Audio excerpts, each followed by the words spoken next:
Thank you all for being here for our final session of this two-day, I guess, whatever, almost 24-hour conference, but over 2 days. I'm immensely grateful for all of the questions for our speakers. And I also want to express other gratitude, as I said, that I've been thanked too many times when actually all the credit is due to so many others. The panels and the lecture last night have been truly illuminating and disturbing and staggering and startling and useful. And I'm grateful for that. I'm also just grateful to all the people who made this conference happen. So if you give me like 1 minute, I just need to go through all the thanks that you've already heard, but it need to be said again before we depart here today. Thank you to the faculty for funding this conference. Thank you to the Charles Hamilton Houston Institute for Race and Justice at the Law School and the Religions in the Practice and Peace Initiative at Harvard Divinity School for helping to co-sponsor it, for the student organizations who have helped support it, Harambe, Students of African Descent, the Low-Income Student Advocates, and the Harvard Prison Education Project. I'll say more about that in a second. I also wanted to thank our support staff who have been truly, truly indispensable, instrumental, and magical in their efforts. Matthew Turner, Jennifer Conforti, Margie Jennings, and student Karen Gundler Whitaker, and also our student workers, Salvatore, Angel Calvin, and Nicole Powell. So I also want to say another thing about Nicole. She's hopped up here a couple times to talk about the Prison Education Project, and she's plugged it a couple times yesterday and this morning. I'm going to plug it again. It's open to everyone. It's not just for students. My first year on the faculty here, I had a student tell me about it, and I started visiting MCI Norfolk, and that was really, I mean, Michelle said this started on the Red Line, but for me this started in the visiting room at MCI Norfolk. I could say more about that, but if you are affiliated with Harvard Divinity School or Harvard in any way and you care about these issues, please go to that meeting next Thursday and learn more about how to be involved here. So, thank you all, and one more thing I had to do, sorry. So, as a follow-up to this event, in about 2 weeks, a little over 2 weeks, I don't actually know what, yeah, it's about 2, is it about 2 weeks? I don't know, November 8th, it's a Wednesday. November 8th at 6:15, we are going to be screening a film called Rikers. Glenn Martin, who's going to speak to us, helped found the Close Rikers campaign, and this film will be screened. We'll have food there also, and it will be open to the public. And I'm just going to show the trailer for that before I introduce our guests for today. It was the daytime, but it felt dark. It's so much stuff going through my mind, but the main thing is hoping that I do make it out. It looked like a monster, like we were about to go into the belly of a beast. Once you're there, it's easy to get there, but it's hard as hell to get out. It's gladiator school for real. Complete upside down kingdom. Everything that means something to us here doesn't mean shit in there. It was total chaos. It was violence. I was scared. I was literally cowering in the corner. The worse you do, the bigger you are. I've seen men rape other men. If you get there and you don't have a weapon to defend yourself, you have an issue. I was screaming, help me, they're raping me. I was literally hogtied. It's just kicking me. It broke my nose. It's spitting on me. It broke a bone in my back. It's madness. My sanity was chipped away, little by little. Solitary confinement is rough, man. You can really go crazy. You start befriending the roaches and the rats. I started to feel like an animal. I actually contemplated suicide. My name is Reverend Hector Bienvenido Custodio. Ismael Nazario. Damian James Stapleton. Kathy Morse. Marcel Neal. Barry Campbell. Raymond Yu. For all of you who've been here, you already know what to expect. For those of you who have not been here before, tighten your pants.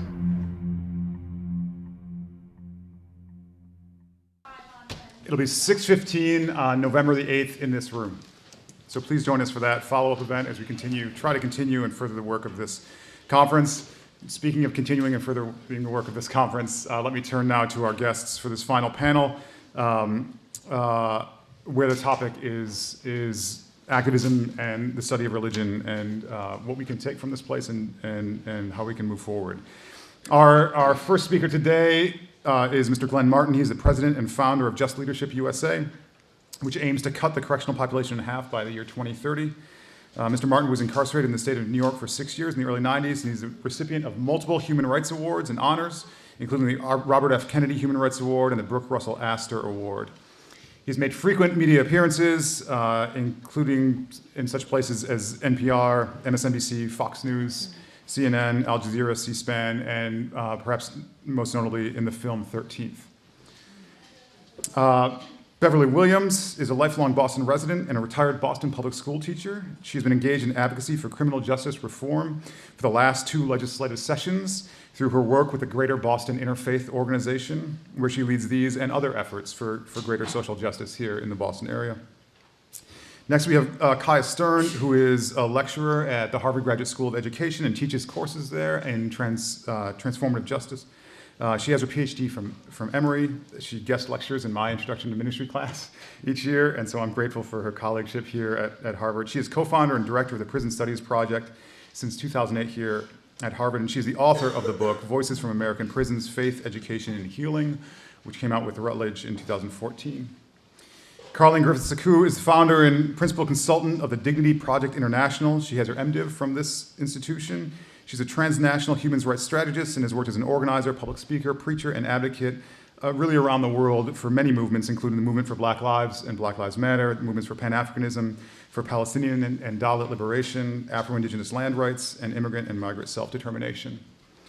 And finally, Mr. Rasan Hall is a lawyer and advocate in this area. He's a director of the Racial Justice Program at the Massachusetts ACLU. He has a long record of work in civil rights and economic justice, and he also spent a time working as the assistant district attorney for Suffolk County. He has his JD from Northeastern University and has an MDiv from Andover Newton Theological School, and is also ordained a minister in the African Methodist Episcopal Church. So these are our panelists. We are grateful that they're here, and without further ado, let me invite Mr. Martin up to give his remarks.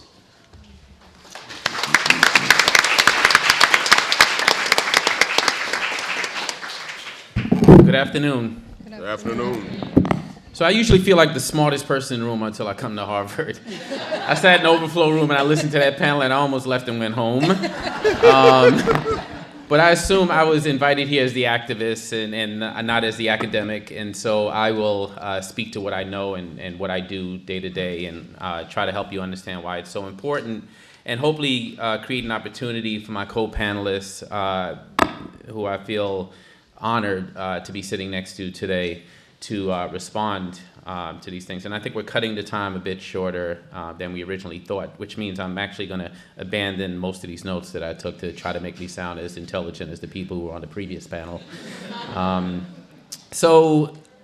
Where do I start? So I run an organization, Just Leadership USA. It was created 3 years ago. It was created 13 years after I left prison after serving 6 years. I came out of prison and faced all the barriers that most people face after serving time, barriers to housing and employment and voting and so on. But 13 years later, I found myself in an extremely privileged position as a senior vice president of a very large nonprofit, spending a lot of time in front of state legislators and governors and mayors and ultimately the President of the United States. And I asked myself, as someone who's constantly in front of audiences, challenging them to recognize their privilege and not step away from it, but wield it alongside people of less privilege, what was I gonna do with the privilege that I had amassed over those 13 years? And I took a week off and spent some time at home thinking about where we were in this country with respect to mass incarceration, and why did it seem like we were having a series of moments but not a movement. And it happened to be the 50th anniversary of Dr. Martin Luther King's I Have a Dream speech. And so I'm home with my 3-year-old Joshua, and I'm in this space, and the speech is playing on television over and over.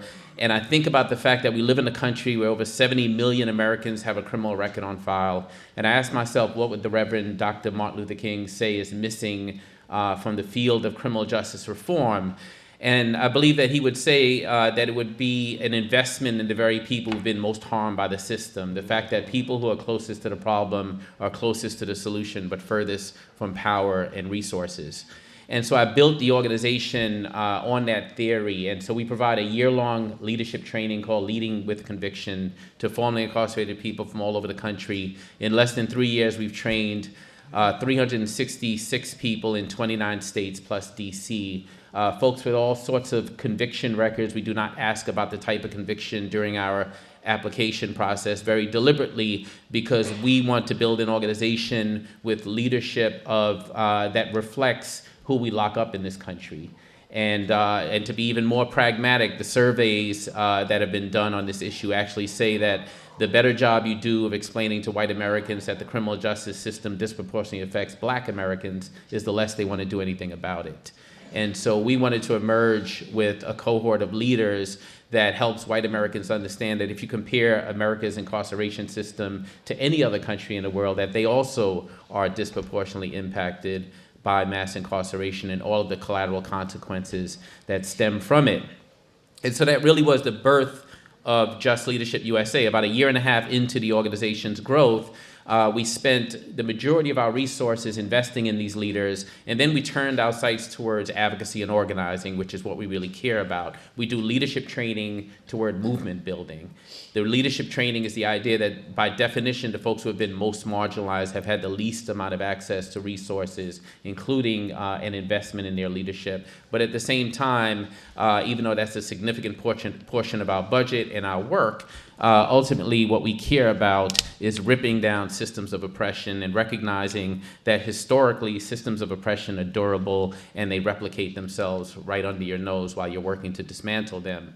And so we said to the leaders that we train, particularly in New York where our office is located, well, what would you have us work on to dismantle the system? I mean, our mission is to cut the number of people under correctional supervision in this country in half by 2030. And here we are sitting in New York and we have this torture island in our backyard. Mm-hmm. And across the board, our formerly incarcerated leaders said, we would like to see transformational change and not transactional change. And we'd like for you to grab the most insidious part of the system and work to dismantle that, and said to us, you should work to close Rikers. Well, that was a lonely place to be 18 months ago, saying that out loud in front of an audience. But we trusted in the fact that if we invested in the vision that people who had been harmed by Rikers had, that we'd get to the finish line because they would put the boots on the ground to get us there. And then the elites, and when I use that term, I'm also being inclusive of folks from faith-based institutions, but also elected officials and other elites would ultimately align themselves with a movement that had some traction. And so let me talk a little bit about that. You guys hopefully will come back to see the film Rikers, but some of the statistics, some of why going after the closure of a jail made sense. I mean, we all, the entire time we knew that there were concrete policy reforms that needed to happen. Speedy trial reform, bail reform, discovery reform. Because to close Rikers, you have to cut the population in half. And those are the really concrete policy mechanisms that you need to trigger to be able to get there. But people who are suffering at Rikers day to day don't want to have a conversation about building a campaign around a piece of legislation, right? It's not what gets them fired up. It's not what feels like it's addressing the fact that their brother gets thrown up against a wall being stopped and frisked day to day in the middle of Manhattan, or their mom goes to visit her child at Rikers and it takes 7 hours to visit him for an hour and she's disrespected by the correction officers, or his sister is going to visit her boyfriend at Rikers and when she gets there, the correction officers are sexually harassing her on her way in to see her partner. So a little bit about Rikers and why Rikers. On any given day at Rikers, there's about 10,000 people there. That is down from 22,000. When I got locked up at Rikers, there were 22,000 people. I was 16 years old the first time I went there. I got arrested for shoplifting in Manhattan. I went in front of a judge, and the judge wanted to teach me a lesson. And in New York, if you're 16, you're charged as an adult for the last few decades. And so I find myself at Rikers Island, and when I get there, there's all of these other children. And notice I'm being very deliberate about the language that I'm using. I could be saying inmate and convict and offender and all of the other words given to us by the system to dehumanize people in the system. I was a child. They were children. We were housed at Rikers. There were thousands of us, 22,000 altogether, and the facility is meant to hold 14,000 people ever, even at the height of the mass incarceration in New York City and nationally. And the second day I'm on my way back to court, the judge knew I'd be coming back the next day. I think that was part of him sort of scaring me and teaching me a lesson. And I'm in a cell, and the cell is meant to hold about 20 people, and there's about 35 people in the cell. And another child walks up to me and he says, "Give me your jacket.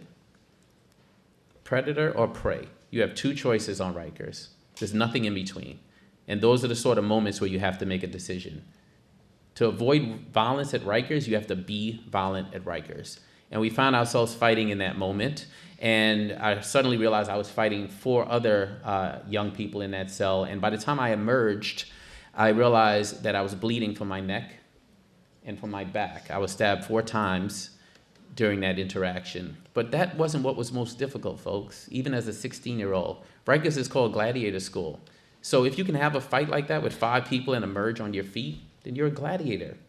That judge taught me a lesson in that moment. At least I thought that's the lesson he was trying to teach me. Can I handle the worst that New York City has for its children? And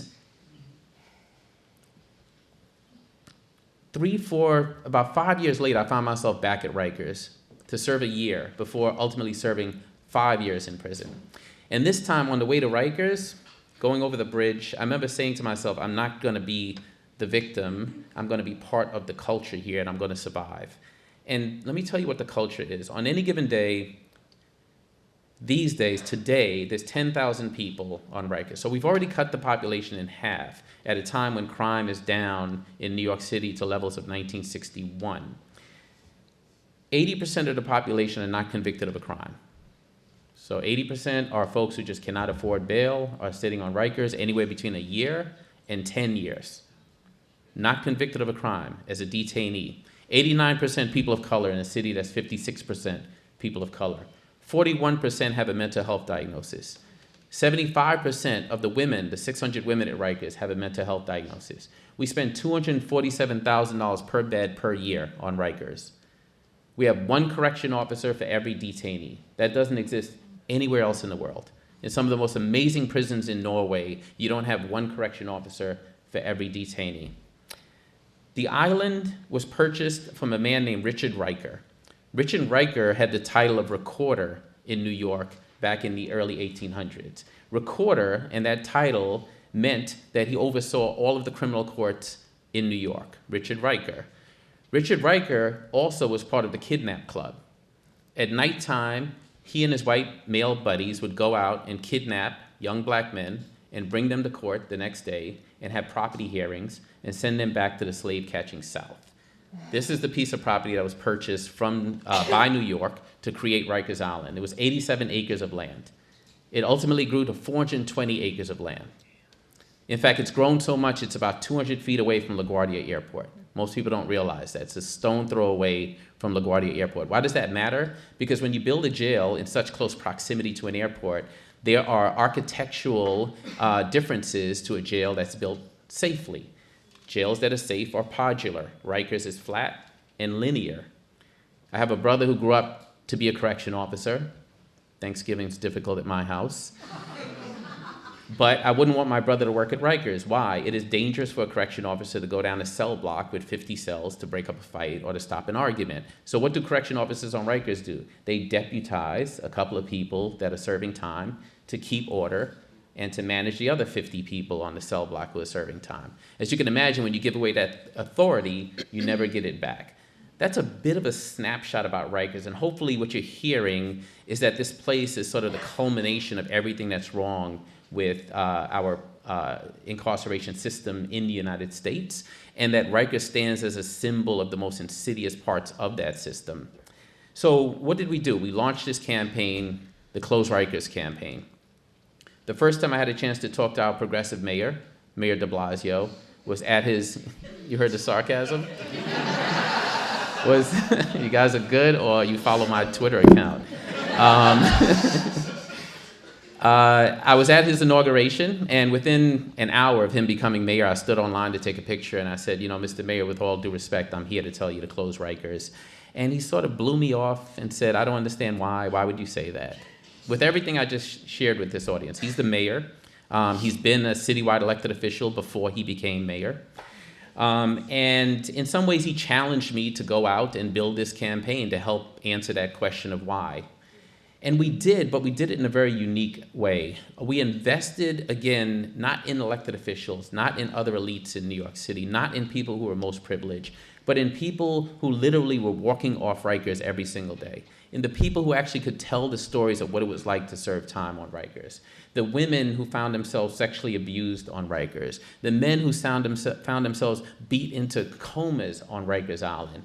Why? Because we believed that if New Yorkers better understood what exists in their name, that they would be motivated to do something about it. That if we challenge the very values that drive that system and help people understand that Rikers and our criminal justice system in the United States writ large essentially has retribution and punishment at its core, and has lost things like redemption and transformation and second chances and hope and opportunity, that New Yorkers would stand up and do the right thing.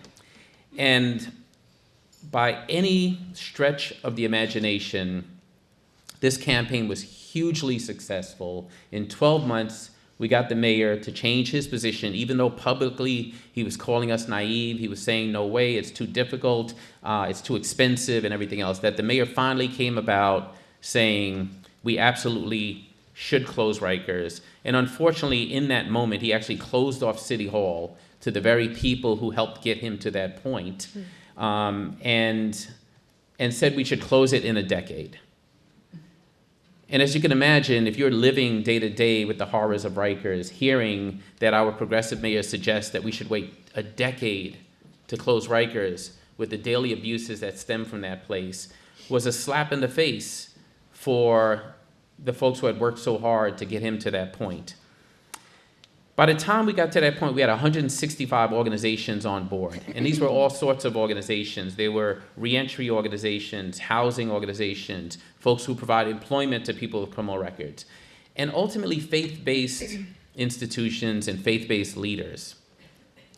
We brought the faith-based leaders on board when we got closer to the end of the campaign for a couple of reasons. One, I have been challenged with what has, in my opinion, as an advocate and an organizer, become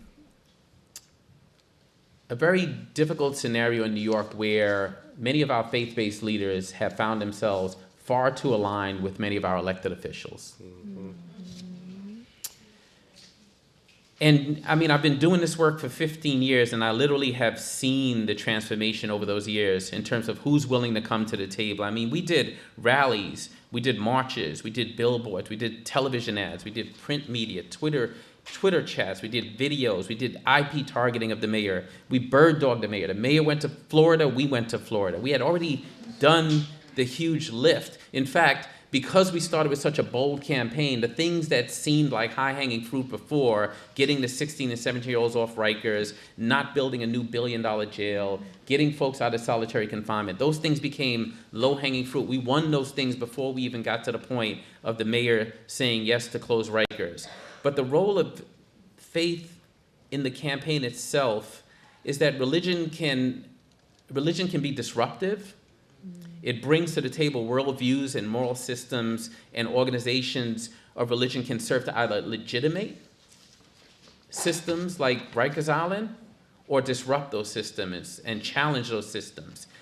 And it has been a lift to get our faith-based leaders to the table, and I hope that that is sort of part of the discussion that we have here today. When you think of the traditions of movements, alignment with faith-based institution, whether it's the one we refer to the most, the Black Civil Rights Movement, or others, Poland's Solidarity Movement, Nicaraguan Revolution of 1979, South African Anti-Apartheid Movement, you name it.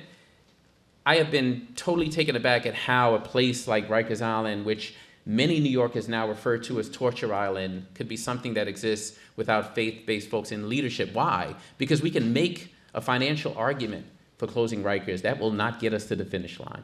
If you look historically in this country, those arguments are double-edged swords. We need a moral argument to get us to the finish line. And so I am pleased that now that the campaign has picked up so much traction and is sort of in the consciousness of New Yorkers, and now that we're pivoting the campaign towards the state and the governor and the legislature, because we are going after the things like bail reform and discovery reform and speedy trial, the things that we're actually going to need to be able to cut the population in half and have a smaller, more humane system until we take another swing at our criminal justice system, that those very elected officials that stand on their pedestal and use values that you'd find in any Bible or any other scripture and suggest that their moral authority comes from their religious beliefs. I think that we need folks of faith to stand up and challenge those things. When I think of Governor Cuomo, he is someone who holds himself out as a Christian, as someone who makes decisions based on his faith. And at the same time, it is, I think, the responsibility of faith-based leaders in New York to stand up and say this is morally wrong, and to challenge him on those statements and to hold him accountable. I have a ton of other notes here. I want to be respectful of the rest of the panel. I think I had 20 minutes. I feel like I'm at about 20 minutes, yeah? No? Couple more minutes? Okay, I'll go for a couple more minutes. So I want to give one or two examples, and then I'll wrap up.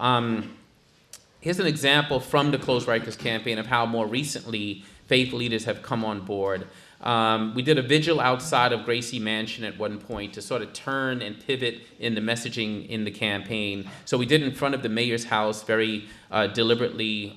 We did it close to Thanksgiving because we thought that that was a holiday where some of the messaging from the faith-based community would resonate the most, particularly with the public, but hopefully also with the mayor. And Reverend Lewis from Middle Collegiate Church in Manhattan's East Village spoke in front of the mayor's house, and she said, quote, "Rikers is a place dangerous to the flesh, a place where surviving turns you inside out and erodes your soul, a place of faith.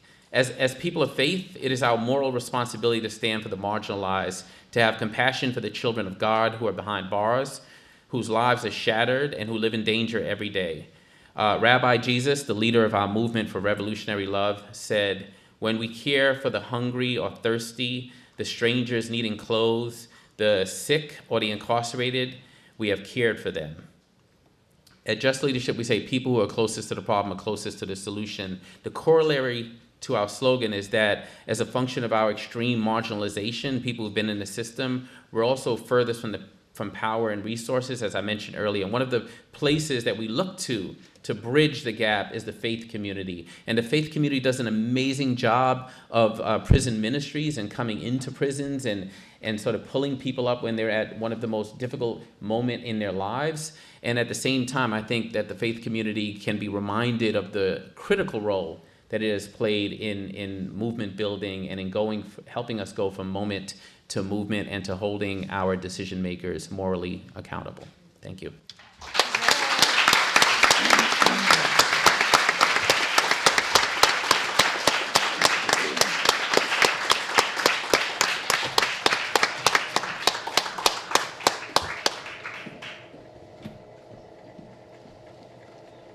Good afternoon.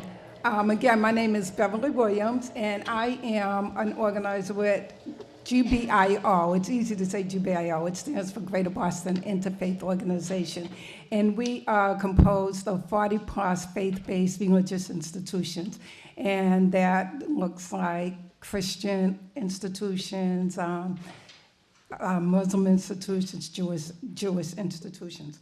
But one thing that I want to start with first, before I even get into telling you more about what I do, is I really want to thank Michelle and Matt for inviting me to be part of this impressive panel. And I just look at these people here that are out here doing some of the work that I'm doing. I look at them as giants. And that's very important to me when I use that word giant, because I think words are very powerful. And when we talk about Bible stories, I think the biblical character that I would connect myself to would be Moses. And that's another story. But I remember that one story. Moses sent out spies to survey the promised land. And when they went out, there was 12 of them. And when they went out, 10 of them came back. And they said, There are giants. The land is fruitful, but there are giants out there.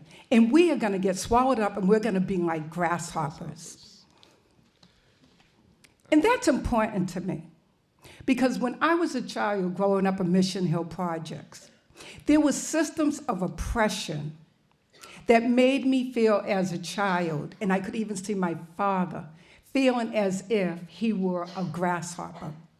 And those systems of oppressions were very important because it helped to develop a passion for what I do now, an affinity for going out there and finding people and empowering them. And GBIO's organizations helps us do that. But for decades, I lived in systems of oppression. It was the welfare system. I remember when my father came home from the service, and the projects then, they were built for returning veterans. And we lived in the projects, but my father had TB and he really never got up on his feet. So I remember my father and my mother going to the welfare office to apply for AFDC, Aid for Families with Dependent Children. Aid to families with dependent children. But they stripped my father and criminalized us for being poor because he couldn't live in the house. So early on, it was like the black family, again, was torn apart. A man could not be in the house and receive this type of a system. It was very oppressive, and it broke my father. After a while, we had this joke. Nobody in the projects has a father. They were all invisible. They all had to hide. And so even as a young girl, I saw oppression. And then we move into the 60s, and there's the draft and the Vietnam War. And I saw men disappearing. And when they came back broken. They did not come back whole. And that was the first drug crisis that I realized. And nothing was being done about it in my community like it is now. I don't think anybody should have to suffer for it, but I remember that. And then the crack epidemic. And I was a Boston public school teacher then, and I saw families torn apart by that. Systems of oppressions. And now here we are, and we have this whole incarceration problem. The speaker last night talked about systems, places are put in place before people are actually incarcerated. And I want to share that story with you because I describe myself as a grasshopper. But it's, what report are you going to believe? Because 2 of the spies came back and said, we can overtake them. Mm-hmm. And so here I am, a young girl growing up, seeing the brokenness of my father, the split of families, and there is just something that I know that is not right with this. And so my compassion, my love for my father, and my compassion for my community led me to do social justice work. GBIO, because it is faith-based, I said, this is where I need to be. But what's more important about GBIO is that they're just not, they're just not talking it, they're doing it. And they're finding people like me, people who are going to fight, people who are not going to back down, because this is important to me. So when we talk about the voiceless, there are a lot of voiceless people out there. There are the people who are incarcerated, the people who were incarcerated, the people who are incarcerated in their neighborhoods. In one neighborhood where I live, every other house has somebody incarcerated in it. That's like being in jail already. All of the dehumanizing things that are going on, they're going on in our neighborhoods. We're in prison in our neighborhoods. People coming home and they have the ankle bracelets. We're in prison in our own neighborhoods. So what do? We find people like that. We train them. We develop leadership.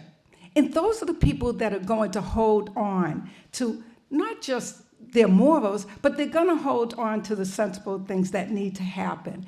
And so, I'm very proud that on our I co-chair a criminal justice action team, and on our team, we actually have people who are recovered drug addicts, people who are formerly incarcerated. So when I look at my criminal justice strategy team, It is not a bunch, and I appreciate this. I appreciate the scholars. I'm learning, but we are not necessarily talking about concepts. We're talking about real lives. We're talking about real pain and what needs to happen. And when it says go to the uttermost parts of the world, for me, that may have been going right down there to City Hospital on Harrison Avenue and going up Methadone Mile. Yeah. That may be the uttermost part of the world. And GPIO is made up of a lot of white people. A lot of white people. And those white people are following me right down there. and we're going to, and we have a meeting coming up, and somebody says, well, can we do it at 5? I said, are you kidding? At 5 o'clock, they may be high. We got to do this the first thing in the morning. But these are the people that we're talking to. These are the people that are going to make the difference. These are the people that need to be talking with our senators. I remember we had a delegation meeting, and I brought a returning citizen, and he told his personal story. The Senate president was at our delegation meeting, and he told his story in front of about 300 people, the Senate president. And when he got finished speaking, Senate President Stan Rosenberg came up to the mic, and there was a silence. And he put his head down, and he said, I am sorry. I got this wrong. And I dared to say, my colleagues have gotten this wrong, and we need to do something about it. And that was the very year that we got a legislative bill passed that freed up 7,000 returning citizens from having their licenses taken away from them because they had been convicted. And so these are the people that we need to have there. But I also want to say, it's not just our legislators that we have to begin to tell our stories to and change the narrative. Christians are people. They're simply people. And I cannot tell you how many times that people have a knee-jerk reaction when I tell them the kind of work that I'm doing. And they say, we shouldn't be involved in politics. The church shouldn't be involved in politics. And I was saying, well, what do you mean about that? The church shouldn't be involved in politics. We should. We need to be front and center to this. And if you look at when Jesus says, give that to Caesar's, that which is Caesar's, and to God that which is God's. I think what Jesus is telling us is that Caesar has a democracy, and we have to be part of that democracy. We have to be participating citizens. When Paul and Silas were jailed because they broke up a scam. You know, a woman was doing fortune telling, and they broke up the scam, and you know, the magistrates, they were very disappointed that they were losing money. So they beat them, and they put them in jail, and they kept them in jail. And when they decided to let them out of jail, when they found out that they were Roman citizens, and they decided to let them out of jail, they said, okay, open the door, you can go. And I think it was Paul said, are you kidding me? I'm a Roman citizen. You cannot do this to me. He stuck up for his civil rights as a citizen. And I think that this is what's missing. We don't take our experiences and use them. We're in the book, we're in the newspaper, and we're saying, they are giants, we cannot win this. But I would dare to say that if you come down to the street level, if you come down and pick the right type of people, if you take the time to listen to their stories and help them refine those stories, and you take them to the tables that you are going to, and they can tell their stories, those are going to be the people that make the difference. And so I just want, if you don't leave with anything else, it doesn't take much. I was a little grasshopper, but I'm not a grasshopper anymore. Glad to be among the giants. And now I see myself as a giant, because the grasshopper is them. they're little pesty insects, okay? And coming from the projects, I'm good on stopping on a roach. So I do want to say that GPIO is also fighting for some legislative work, and before I leave, some of the same things that you are, reform for pretrial and bail reform, also repealing mandatory minimums for drug sentences, eliminating excessive fees and fines that keep these people in a cycle of poverty and then putting them back in jail on fine times, and eliminating solitary confinement. And so when you really think about dehumanization, that solitary confinement is really big. But I'm going to end here because I know that I shouldn't be going on so long, because there's another story that I like. We're in the book of Joshua, and Lazarus dies. And so he tells the people to come, Mary and Martha, to come and to roll the stone back. There's a lot that goes in between. You might know the story. And he says, roll the stone away. And she says, but he's been in there 4 days. He probably stinks. Just imagine. He's been dead for 4 days. Imagine the stink. And they didn't want to do it, but Jesus says, no, do it. And the miracle was not so much when they opened it up, Jesus yelled loudly, Lazarus, get up. I don't think that was the biggest miracle. I think the biggest miracle was the one that followed, because there was a crowd that followed them to watch this. And that crowd, he said to the crowd afterwards, take off his death clothes. Jesus is admonishing us to do something. We are part of the community resurrection, whether it's being spiritually dead or economically dead, as somebody said earlier. He told the community to take off the clothes, and that's the miracle. The miracle is you getting out of these seats after this conference and doing something. Thank you.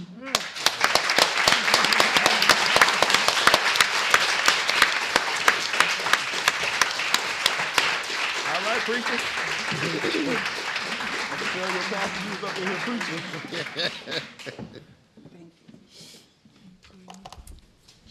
Thank you. Good afternoon. I feel so honored to be on this panel, and thank you to all the people who made this day possible. I want to begin with a question for all of us. What does it mean to worship a God born of a Palestinian Jewish girl, executed by an empire, naked as a common criminal? We are in the grips of a religio-legal system. Let's think back to the Virginia slave codes of 1705 that was supposed to regulate the relationships between the so-called free citizens and the so-called slaves. And it states that all Negroes, mulattoes, and non-Christians shall be real estate, right? Chattel. This is this continuation of racial violence from plantations to prisons that we are witnessing right now. Mass incarceration. I want to pick up and frame some thoughts today on the challenge to faith-based leaders and also to young activists, theologians, about how to sustain activism. Mass incarceration exists not only as a human rights crisis, but also a theological one. Our prison system is rife with theological hypocrisy. Religious capital is placed on virtues like grace and mercy, and the system, bless you, continues. And there's scriptural mandate to care for those in prison And yet our current policy is deeply influenced by religious values that suggest that people are beyond the redemption so exalted in traditional Christianity, as if theology itself is imprisoned. This religious paradox, I find myself in the territory we call religion, and I'm definitely not a traditional scholar. And I've come to believe that religion itself is a paradox, both ideologically and practically. My research at the intersections of theology, education, and the US penal system attends to many aspects of this paradox, both the most damaging and the most promising. Because the general practice of religion simultaneously saves and damns, heals and harms, frees and yokes, I have long considered religion to be a means of division, even in its very unity. Religious doctrine holds for me both an indictment and an invitation.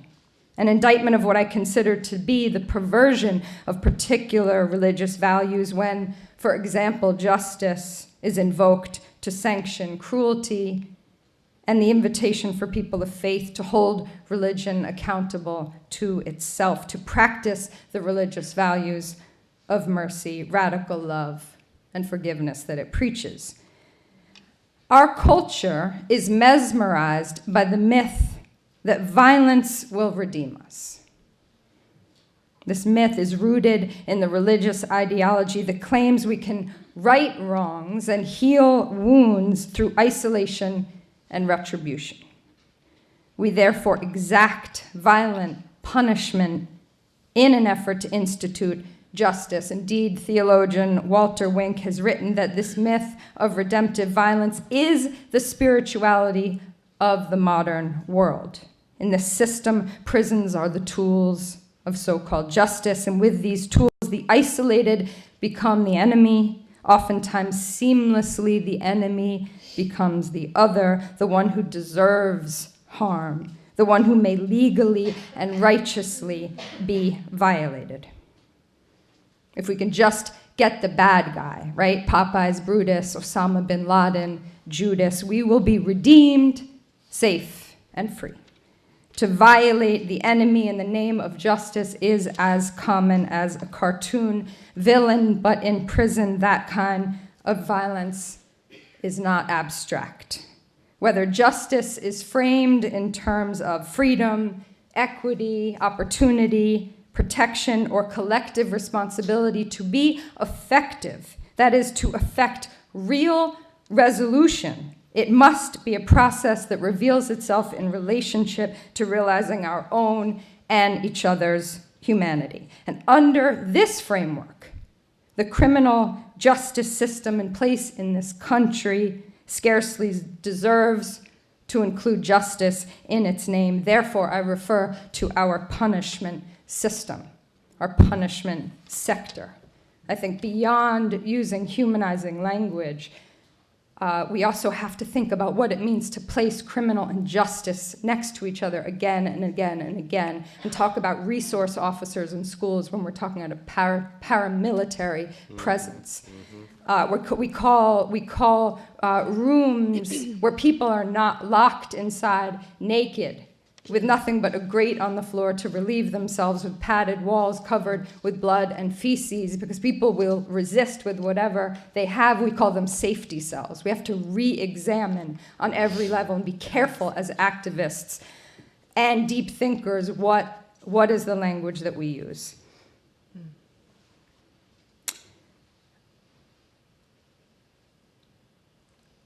By listening carefully, as Glenn so powerfully reminds us, by listening carefully to the voices of people who are most intimate with the ways we punish in the United States, we may better understand the systems of domination at play.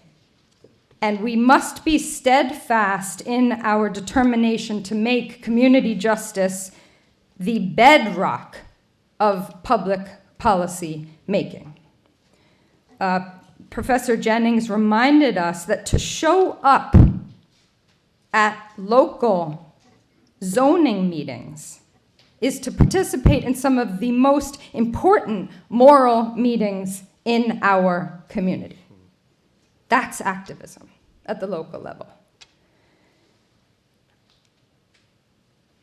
I want to end with suggesting, and also holding up again this Rikers, this movement to close Rikers, will be here on November 8th and is also part of the Transformative Justice series that is now in its second year at the Graduate School of Education at Harvard. And it's moving beyond the ideas of restorative justice.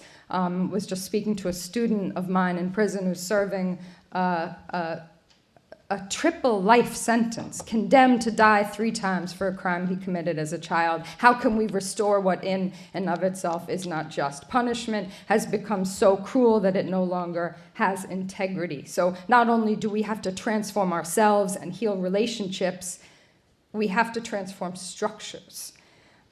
So I'm going to submit that justice is a verb, and faith is a verb, and ethics is a verb. And so how do we hold it all?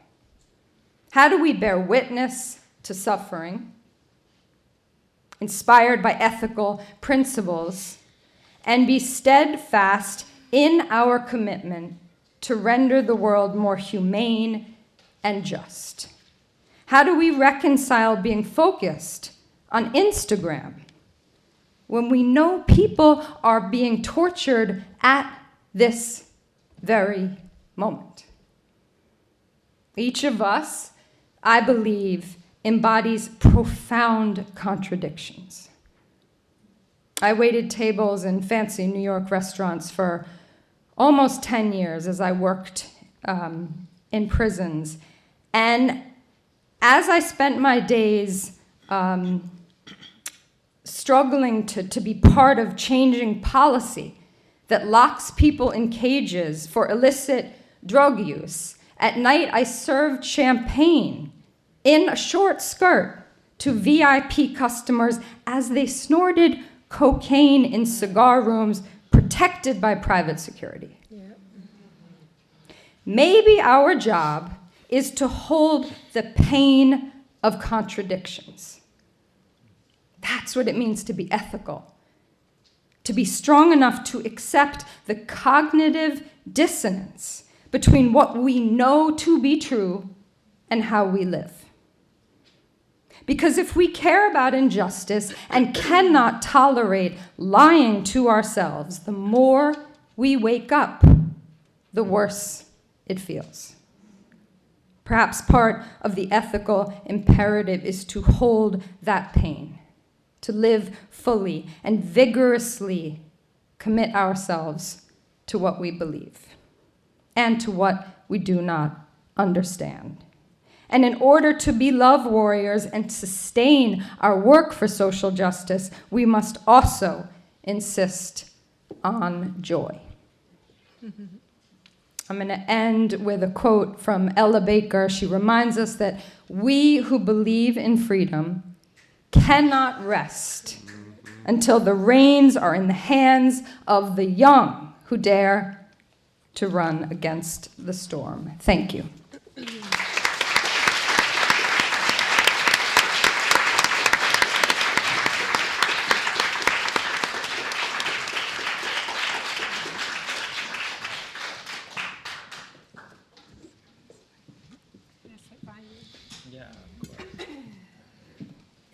Good afternoon.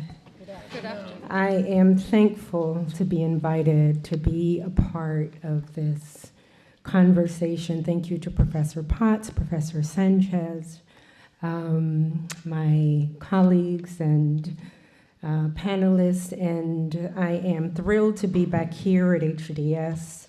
My favorite part is to see my comrades, colleagues, and friends with whom we engage in beautiful struggle, a struggle that we have inherited and one that we are possessed to continue because we recognize that ideas have consequences. And in these hallowed halls, if nothing else, we come here to wrestle and struggle, not just create and produce, but also disrupt some that have for ages been problematic. In the interest of time, I've been cutting and editing. I'm not so sure how adept I will be, given that the best part of the conversation is including each and every one of your voices. So I will raise a couple things and try to get through quickly. First, Christianity, right, has in its imaginary not been exactly an honest representation of the value and the promises that it holds. Christianity colludes with the legislature to enforce rule of law and customs to control people. You started in 1705. I went back to 1492 when that was the point, right, of galvanizing these categories of humanity and then creating hierarchies of humanity. Some savages that then perpetuated the logics of codifying humanity that made the logical outcome of it to be that it's fine to enslave people that are not considered to be of equal value or worth or humanity. Christianity colluded and has continued to collude with this logic, and we are dealing with the fruit of that. You know, like some of us were not surprised at the political moment and the turn of events that we're all living through from the bastion of leadership of the empire. Some of us are not surprised. It's the logical outcome of some choices that we make day in and day out about who matters and who does not.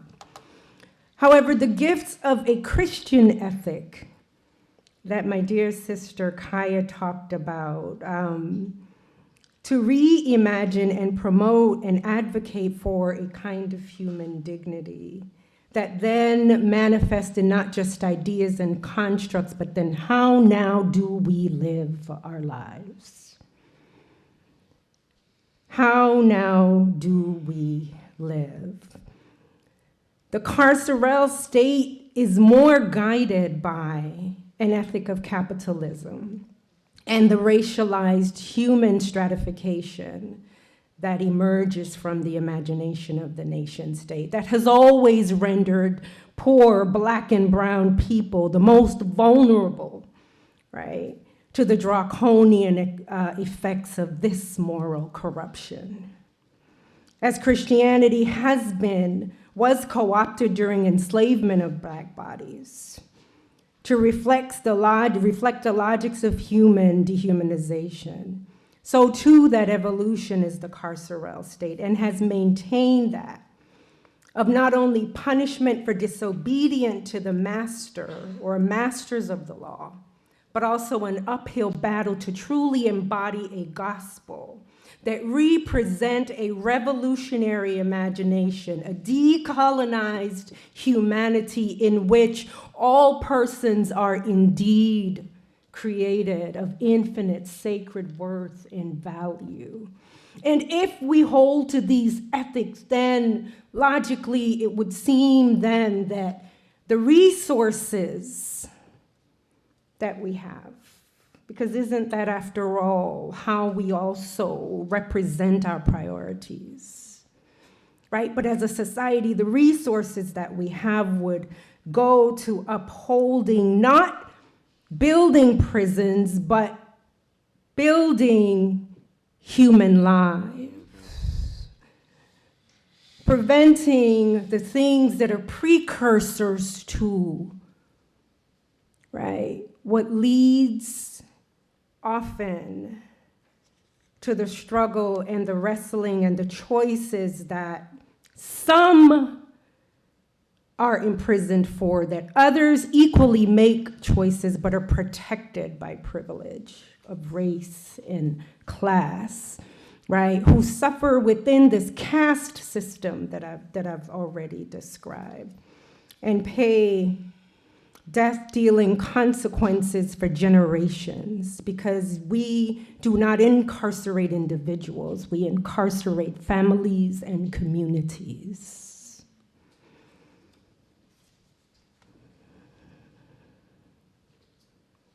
Michelle Alexander tries to teach us best in her work in The New Jim Crow, Mass Incarceration in the Age of Colorblindness. She writes, the genius of the current class system and what most distinguish it from its predecessors is that it appears voluntary. People choose to commit crimes, and that's why they're locked up or locked out, we are told. This feature makes the politics of responsibility particularly tempting.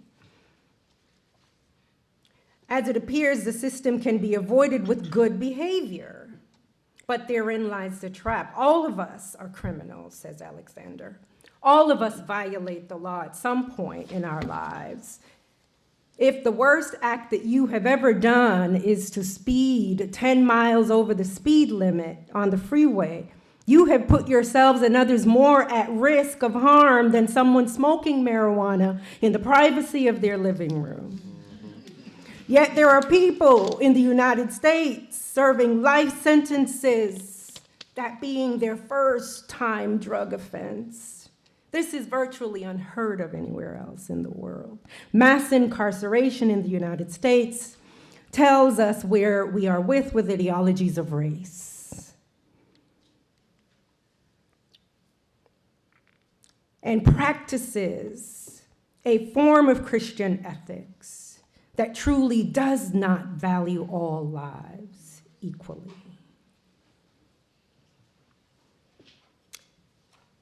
Questions of humanity, second chances, etc. There are systems to draw from in Norway and Germany, and I have delineated some of the reimaginative ways that we could think of.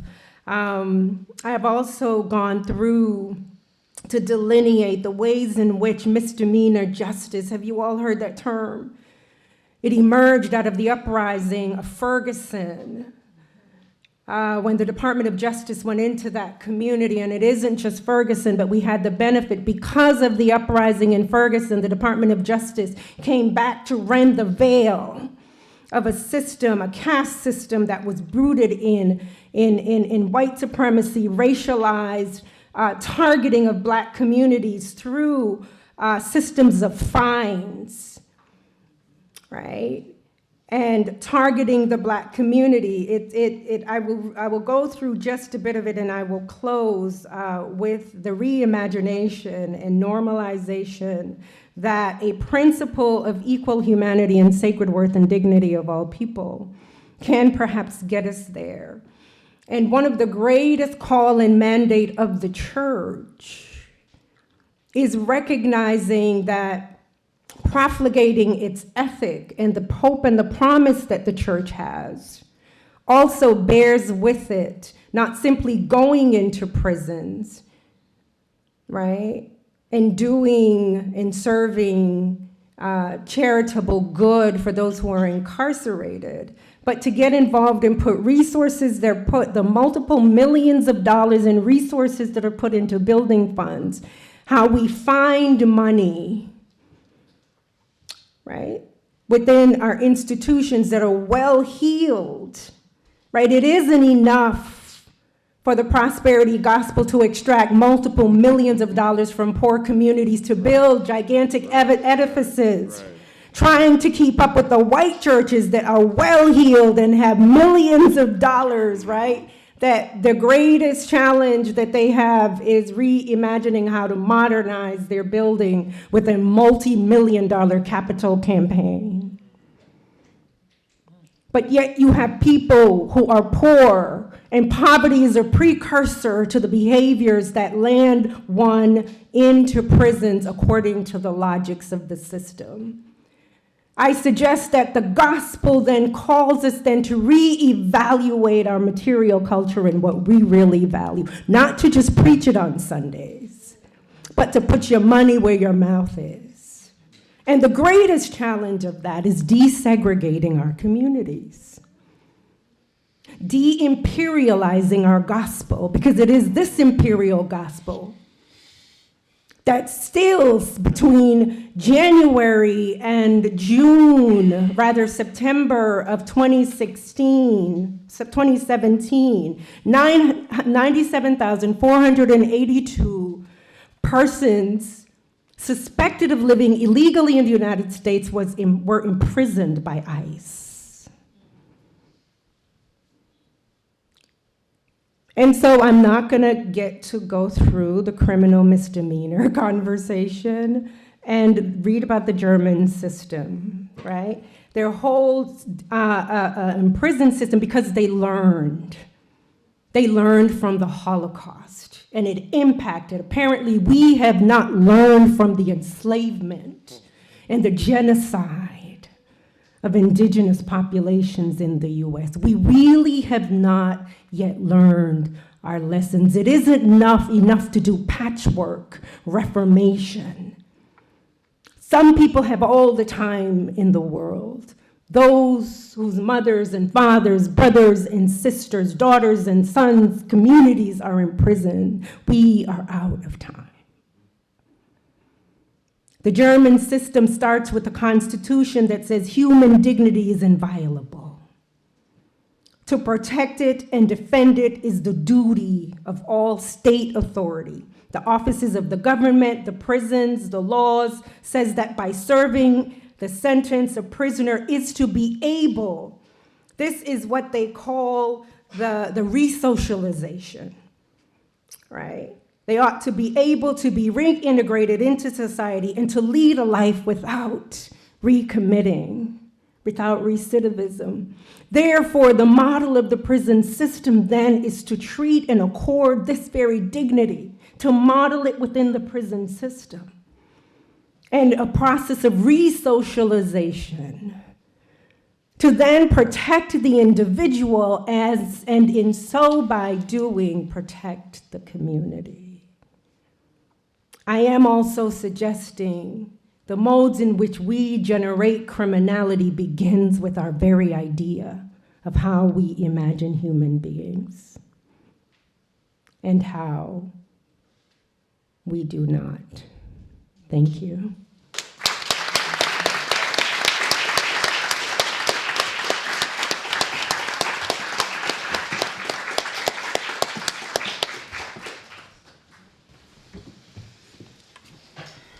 So we've come to that special point in our worship service where we worship in giving. We pass the plate.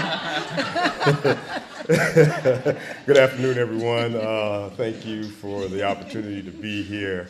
This is certainly a joy and an honor and a privilege. And so I recognize the hour is long and you have heard many great and wonderful things. So I just want to posit a few more things into your spirit that as you go out and continue to do this work, you might reflect on some questions that can lead and guide us. And one of the things that often pops into my mind is, what is the will of God?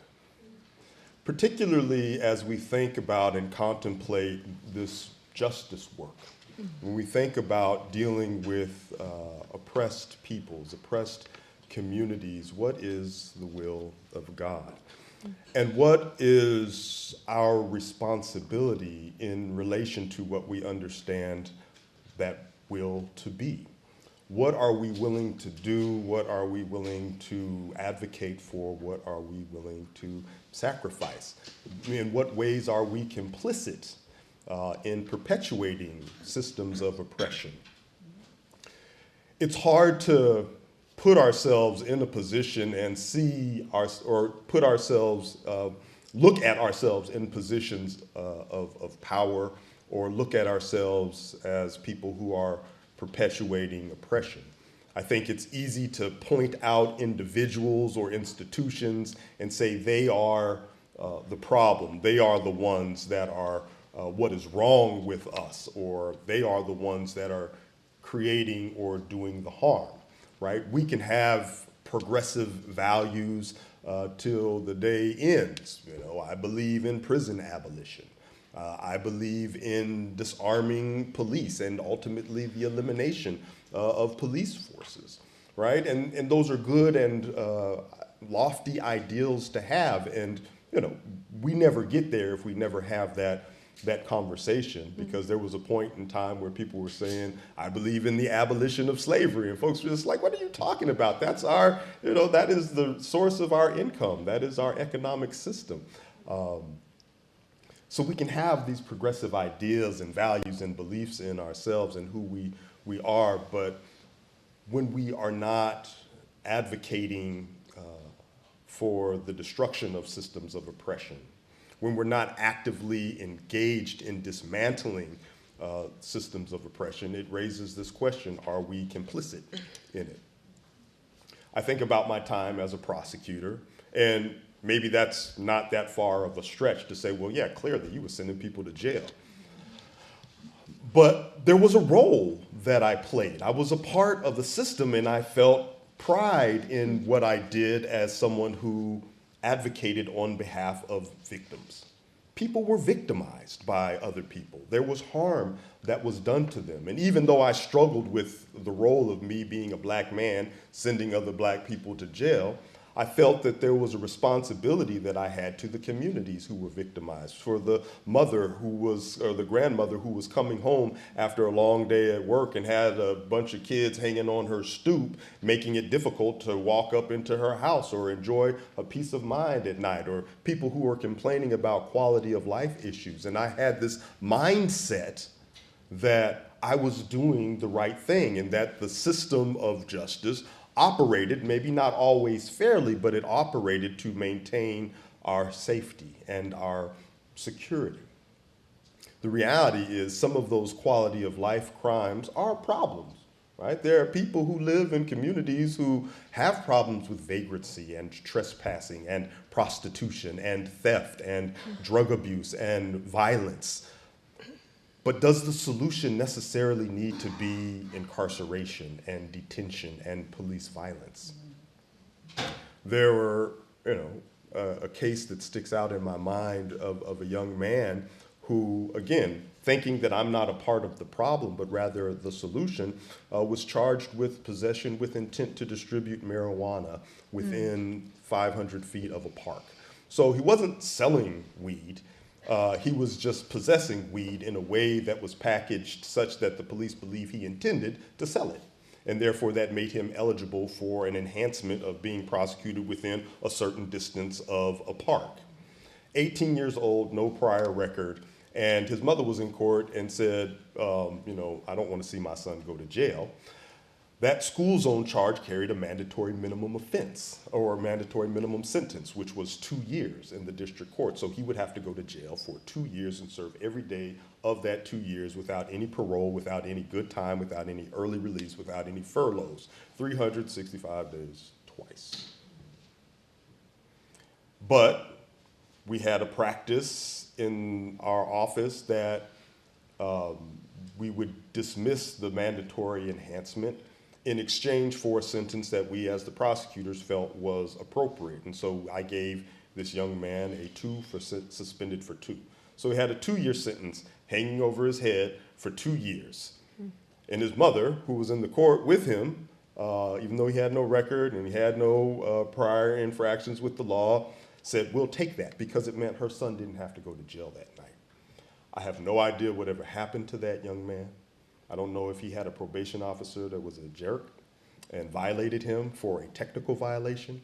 I don't know if he had a probation officer that was somebody who was helpful, that was a part of the solution and helped him navigate the criminal justice system and not get any other infractions or arrests and stay out of trouble and not have to worry about being sent away, because if you get violated on your probation and you have a suspended sentence, you automatically go away for those 2 years. And I felt like I did a good thing because he didn't go to jail right away.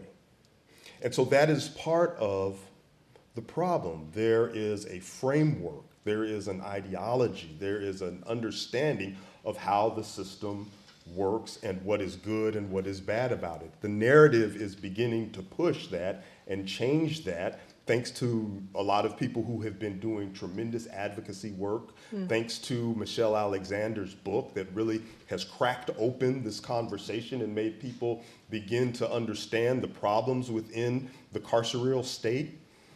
But I think there's this critical question about what is the role of the church and what is our responsibility. And so it's cabined by these notions of, what is the will of God? And what are our responsibilities in relation to that? And so therefore I beseech you, my brothers and sisters, I beseech you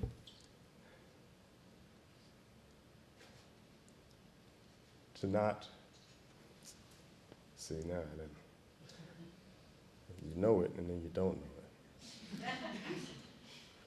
By the mercies of God, to present your bodies a living sacrifice, wholly acceptable unto God, which is your reasonable service. What are we supposed to do in light of all of the privileges we have had? What are we required to do in light of the life that we have lived and the places that we have access to and the conversations that we have? What is reasonable for us to do? Right? We need to be not conformed to this world, but be ye transformed by the renewing of your mind so that you can prove what is that good, acceptable, and perfect will of God. What are we doing? What are we not doing? What are the conversations that we're having? What is the advocacy that we are doing? What are we willing to sacrifice ourselves? Sometimes it's about sacrificing our understanding of how the system works as a good system. Sometimes it's sacrificing our position of authority so that someone who is distant from the positions of authority can step into that role and now have access and entree to the positions of power. Sometimes it's standing on the picket line and actually sacrificing our bodies and being subject to arrest. We need to transform our mind and have it be renewed and understand what is that good and perfect and acceptable will of God. And so when you question and wonder what is that good, acceptable, and perfect will of God, you think of Christ in the Garden of Gethsemane asking God to take that cup from him. But he said, not my will, but your will. And what was his will? That he would be sacrificed, not so that everybody else could come along and suffer and be sacrificed as well, but so that we would not have to be. And so maybe that is the perfect will of God. The punishment has already been paid for, depending on your orientation and view of religious doctrine. But there is something to be said about what does it mean for us to be followers, or for people who are of the Christian faith to be followers of someone who was sacrificed and criminalized. There is a greater calling for us to operate in different spaces. There's a greater calling for us to make sacrifices that are deep and that are painful. And there's a greater calling for us to transform our minds, to really think differently about what the end result is. Do we want a more just criminal justice system? Or do we want to eliminate that system and have a more restorative and community-based system? We never get there if we never have the conversation. We never get there if we never begin to take the steps and make the sacrifices to push ourselves there. So there is a lot of advocacy that is happening. We are operating in spaces within the legislature, within the halls of power, to make tweaks around the edges, but that is incremental. We need a transformative move, a move of faith. It needs to be a moral movement. Right? I don't know if any of you all were at Trinity Church last night with Reverend Dr. William Barber.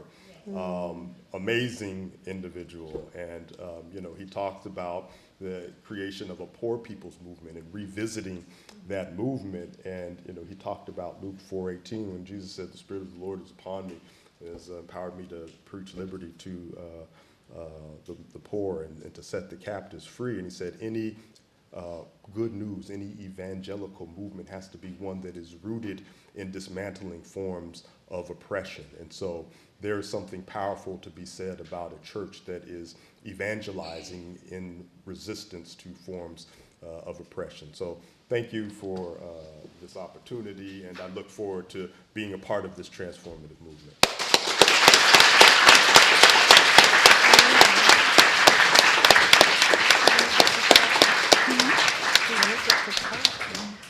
That clock is a bit fast, and so I do want to give us a couple minutes for questions. I think some of our panelists may need to leave for reasons of transportation, but maybe if we could just stay for maybe 10 more minutes and take some questions from our audience in that time.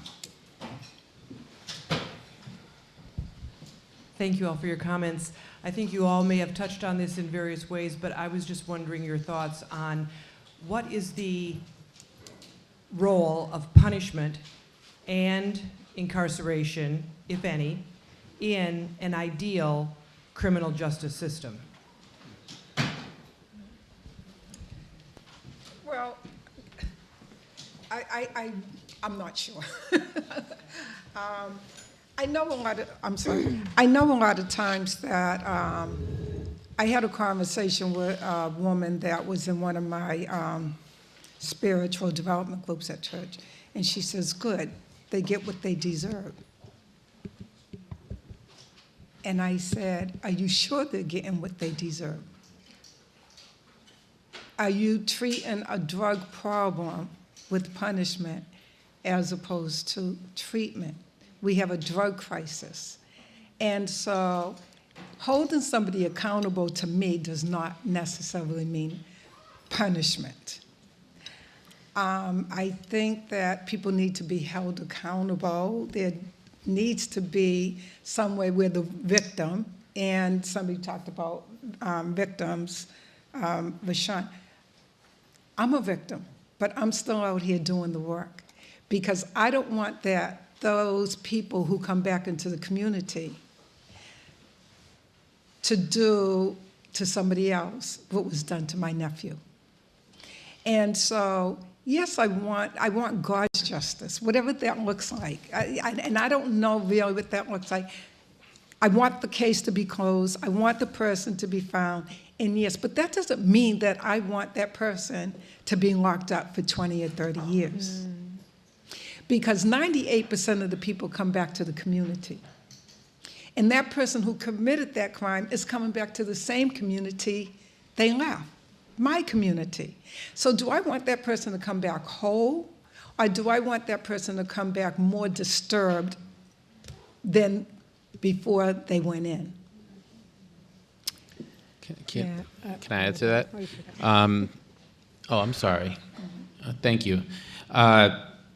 I'm glad you asked that question. I have been a huge critic of this bipartisan coalition that everyone's been putting stock in to undo mass incarceration. I mean, it was a bipartisan coalition that got us here. I'm not making my bets on the comeback coalition to get us out of this, particularly because the Christian conservative right is part of what helped create this bipartisan coalition, right? President Bush talked about this during the State of the Union address in 2004, opened the Office of Faith-Based and Community Initiatives, pushed a lot of resources through there to the Christian conservative right. But if you believe in re-entry, if you believe in heaven, then you probably believe in hell also, and you believe in punishment.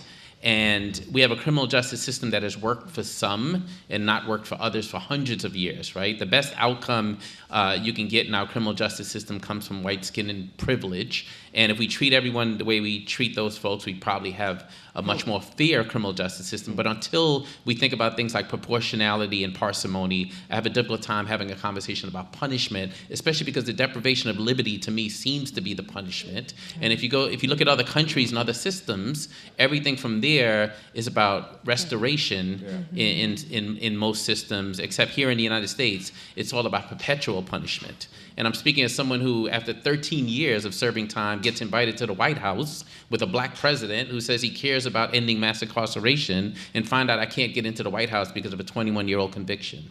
That's the country we live in. And so if you start with punishment in a country like this, where the underpinnings of our criminal justice system are all about punitiveness and punishment, then what you get is a scarlet letter that never goes away, particularly for communities of color and poor people. Go. So I'm not sure I'm going to be very helpful, because I think that this idea and notion of punishment not only emerging out of, within a Christian sort of framework, emerges out of the heaven and hell dichotomy.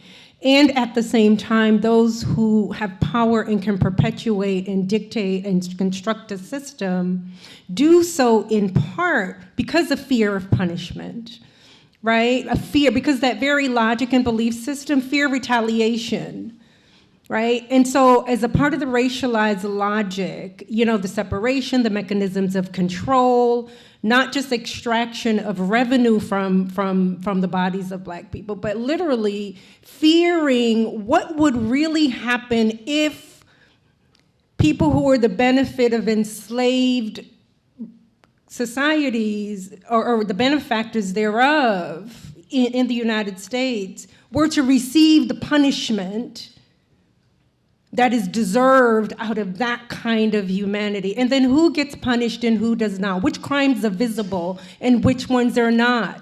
The mandatory minimums emerged out of beginning the crack epidemic, which predominantly impacted poor Black and brown communities, right? The opioid community gets a public health response, compassion, and empathy because of who exactly is impacted. Do you see? So we have the capacity to do it. It's just that those who hold power and resources then to reimagine a different framework for a society will not do it. And ultimately behind that is control, dominance, and fear of punishment, because the resources, right, and the veils are there to construct the privacy of cocaine snorting, right? Of white young adults having the privilege of drying out, not being fined and not being able to pay it, drying out, and they send you on your merry way. Sandra Bland did not have that option. And this is, I think, a greater question, right? Why are we so committed to punishment rather than rehumanizing, resocializing, and recognize that that person, right, in need of compassion and redemption is a reflection of all of us. Can we also talk about, though, as you talk about sort of the drug problems, the crack epidemic, no one has again reminded us that Nixon's people did it on purpose, that they admitted to putting that in our communities on purpose. And so where is the punishment for that? If we're going to talk punishment, where's the punishment for that ultra drug dealer? You know what I mean? And so race plays a huge role, and until we stop thinking about this as crime and punishment and start thinking about how do we construct a society that is just, okay? And that includes all of our institutions. Not just the prison system, but all of our institutions. Right. And so as a professor, I've had students come to me and say, I'm gonna major in criminal justice. And I said, why? And they said, because I wanna help our people. I'm like, why don't you major in English then? Right. Major in history. Because if you major in criminal justice, you're gonna require that that system continue to operate so you can get a job. Yep. Yep. So let's major in something else. and then go and help our people not get involved in that system. Try to keep it away from us. But if you think about majoring in it, you've already decided that system's a good system. Yeah, thank you. In an effort to reimagine justice, I've been asking students in prison and at Harvard to reflect, to write to themselves an early memory of being punished as a child.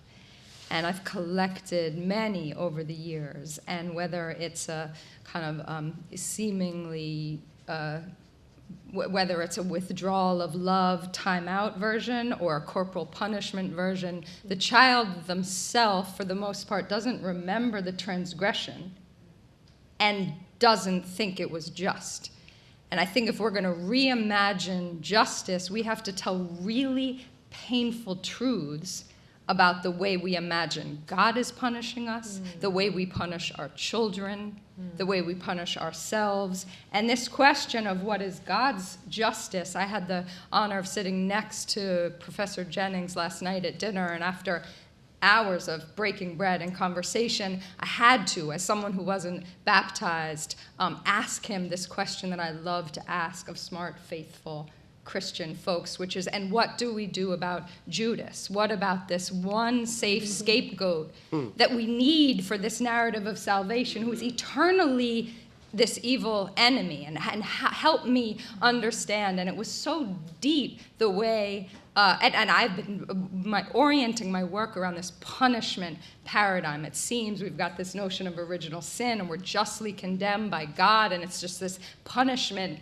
all day, every day, in and out, through and through. And he helped me to see that there is something in a particular, though minority, reading of Christianity, that God's justice is actually the terror of the truth that if Jesus is your advocate standing between you and hell, then no one is going to be punished, that no one's going to suffer, which made me humble about how I ask questions of Christianity and punishment and questions of justice and what could be God's justice. Wayne?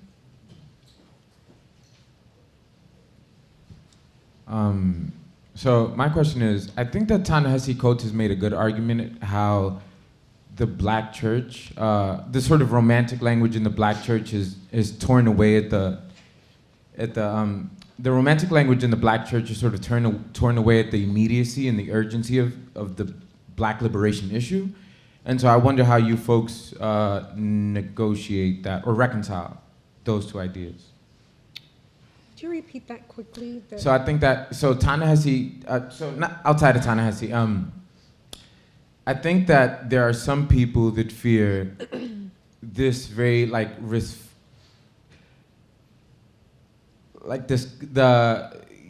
sort of romantic language that happens in the black church about an afterlife and we have to apologize and let's be the better, et cetera, et cetera. He thinks, or he is arguing in some of his, in Between the World and Me, that has torn away at the urgency around the issue outside of it. And so I wonder how, as a church-going person, how you reconcile those, right? Like, I believe in God, but I know that there's also something that I should be fighting for, and when do I forgive, when do I not forgive, that kind of. This is why everybody looking at me.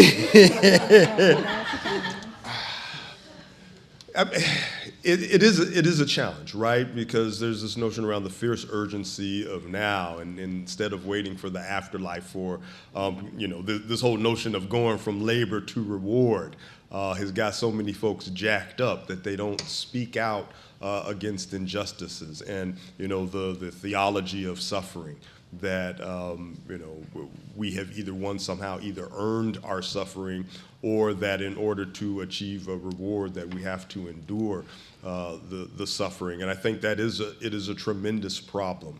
And the way that I reconcile it for myself, and then any of the preaching or teaching that I do, is highlighting the missionary work of Christ and the disciples, which was to alleviate suffering for the people who were presently suffering, and that that notions of salvation are not separate from our current existence. It's like seek out your soul's salvation with fear and trembling, and it's like it's a process. It's going on, but you just don't put it on hold until you die. But I think he's right in pointing that out, because there are folks from generations past who will say, let's just just wait on the Lord. But I think there are also people who have said, because of the sacrifice of Christ, or because of the activism of Paul and Silas, that we are instructed to go out and battle. We may endure suffering, but that does not prohibit or preclude us from seeking justice. And I just want to say, somebody earlier on the earlier panel said that they're focused on them. And I do believe that community is important, but I don't think that we pay enough to our own selves. We do everything in community. And I think that sometimes we just need to stay away. And when people say, I'll just wait on the Lord's waiting on us. The shortest verse in the Bible says that Jesus wept. He wept because we don't get it. We get caught up in all of this theology and intellectual. It's good, but at some times you got to stay away. And you have to have that personal relationship and connection with God. So some of these questions that you're answering, God may tell somebody right now for you, yes, may tell me no at that very same time we're asking for the same thing. But try it and see. I think that, when you want to talk about practical theology, what does that look like? It means doing it. Faith without works is dead. And so no matter what we're engaged in, forgiveness, as somebody said, is a verb.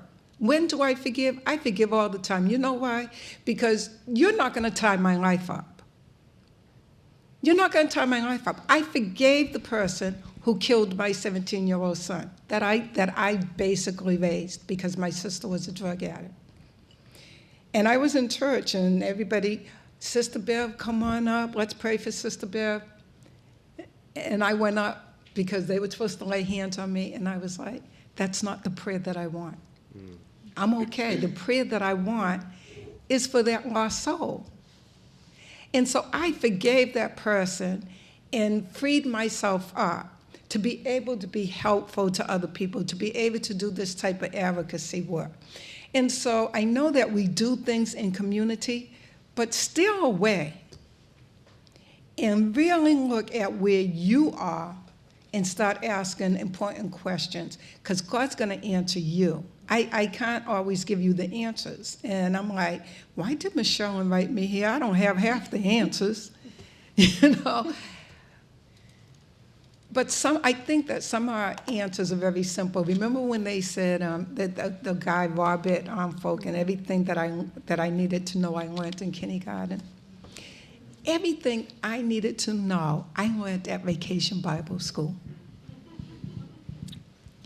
The golden rules: treat others as you want to be treated. Would you want to be forgiven? People talking about throw the book at them when they do something. Take that concept, throw the book at them, but your book is the Bible. That's the book for me. So we're throwing all of these books at people, throw the book right back at them. So when people say, they committed a crime, they should get what they deserve, throw it back on them. What does the book say? Did you get what you deserved? All of us fall short of the glory of God. Throw the book at them. See you twisting before death. I don't have a well thought out answer, but it is a question. Can you all hear me? Okay, great, thank you. It is a question that I think is important as well as instructive because you located it within the Black church. And you signified not being familiar with all of the context for Ta-Nehisi's quotation, but you're signifying something that is pervasive when we have public tragedy, like the shooting in South Carolina, the Dylan Roof shooting in South Carolina, the murder of Black bodies, Black people, public, that has become public. There seemed to be a moral value placed on Black people's capacity to suffer and to immediately say, I forgive you.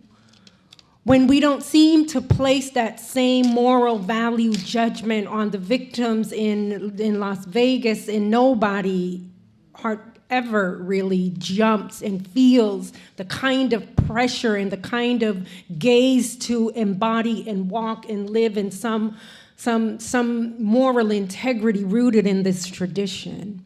That's where my interrogation, and I don't have an answer, but I feel in my gut, walking through interpersonal struggle and feeling and learning compassion, even through suffering, and learning one's own participation in our collective suffering and our individual grievances that we cause. Right? And those interrelational relationships is one thing, but is this public performance of forgiveness rooted in a tradition that doesn't equally mediate that on everyone. And I find that to be further dehumanizing of Black people. Whether or not we do that work internally to integrate, right? Both our faith and our humanity. And that isn't, I can't judge it. I'm just saying I have questions about that public performance of faith. Thank you to our panel for wonderful presentations.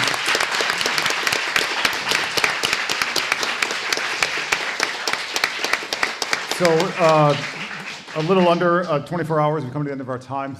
And I feel like I should say something valedictory, but I shouldn't. First of all, because I don't have words adequate to what we have heard the last 24 hours. And also, to say something valedictory would be to imply that this is over.